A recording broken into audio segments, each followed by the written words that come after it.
আসসালামু আলাইকুম ওয়া রাহমাতুল্লাহি ওয়া বারাকাতুহু নাহমাদুহু ওয়া নুসাল্লি আলা রাসূলিহিল কারীম ওয়া বা'দ। আমরা জানি পবিত্র মাহে রমাদানুল কারীম আমাদের মাঝে আগমন করেছে। রমজানের রোজা আল্লাহ পাক রব্বুল আলামিন আমাদের উপরে ফরজ করেছেন। তবে এখানে জানার বিষয় হচ্ছে সকলের জন্যই কি রমজানের রোজা রাখা ফরজ কিনা, রমজানের রোজা ফরজ হওয়ার জন্য কি কি শর্ত রয়েছে, আমরা আজকে সময়ের সংক্ষিপ্ত পরিসরে এই বিষয়গুলো আপনাদের সামনে তুলে ধরব ইনশাআল্লাহ। সম্মানিত উপস্থিতি, রমজানের রোজা ফরজ হওয়ার জন্য কয়েকটি শর্ত রয়েছে। এর মধ্যে এক নম্বর শর্ত হচ্ছে মুসলমান হওয়া।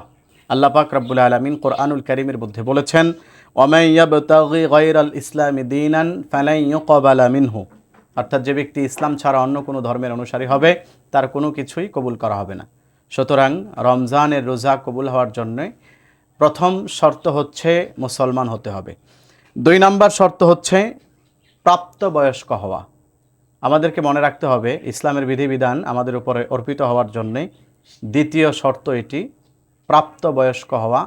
ছেলে অথবা মেয়ে যতক্ষণ প্রাপ্তবয়স্ক না হবে ততক্ষণ পর্যন্ত তাদের জন্য রমজানের রোজা অথবা অন্য কোনো আমল ফরজ হবে না। এ ব্যাপারে হাদিসের মধ্যে আছে, নবীজি বলেছেন 3 শ্রেণীর থেকে আল্লাহ তাআলা কলম উঠিয়ে নিয়েছেন, অর্থাৎ তাদের কোনো কিছু আল্লাহ তাআলা লিখেন না। এর মধ্যে প্রথম হচ্ছে আনিন নাইমি হাত্তা ইয়াস্তাইকিযা, একজন ঘুমন্ত ব্যক্তি সে ঘুমের মধ্যে যা করে এগুলো লিপিবদ্ধ করা হয় না। 2 নম্বর হচ্ছে ওয়ানিস সবিয়্যি হাত্তা ইয়াহতালিমা, ছোট বাচ্চা সে যতক্ষণ পর্যন্ত প্রাপ্তবয়স্ক না হবে তার কোনো কিছু লিপিবদ্ধ করা হয় না। তৃতীয় ব্যক্তি হচ্ছে ওয়ানিল মাজনুনি হাত্তা ইয়াকিলা, পাগল সে যতক্ষণ পর্যন্ত ধী সম্পন্ন না হবে, জ্ঞান সম্পন্ন না হবে ততক্ষণ পর্যন্ত তার কোনো কিছু লিপিবদ্ধ করা হয় না। সুতরাং এই হাদিস থেকে স্পষ্ট একথার প্রমাণ পাওয়া গেল রমজানের রোজা এবং অন্যান্য আমল ফরজ হওয়ার জন্য দ্বিতীয় নাম্বার শর্ত হচ্ছে তাকে অবশ্যই প্রাপ্তবয়স্ক হতে হবে। তৃতীয় নাম্বার শর্ত হচ্ছে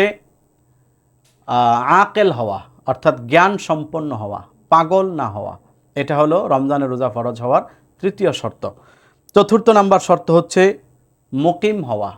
মুকিম বলতে কোনো জন্মস্থান অথবা যে যেখানে থাকে সেখানের স্থানীয় হওয়া।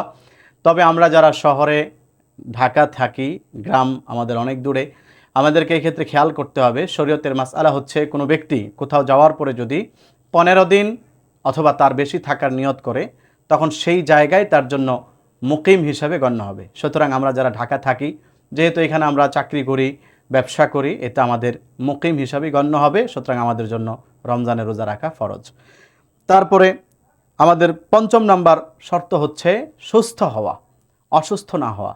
অর্থাৎ কোনো ব্যক্তি যদি এতটুকু অসুস্থ হয় যে সে রোজা রাখলে তার উপরে অসুস্থতা বেড়ে যাওয়ার আশঙ্কা আছে অথবা সে মৃত্যুবরণ করার আশঙ্কা আছে, তাহলে তার জন্য রোজা না রাখার বিধান ইসলামে আছে।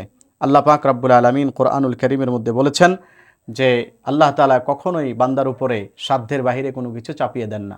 সুতরাং যিনি অসুস্থ তার জন্য রোজা রাখা ফরজ নয়। 6 নম্বর শর্ত হচ্ছে মহিলাদের জন্য তারা পবিত্র হওয়া, হায়েজ এবং নেফাস থেকে পবিত্র হওয়া।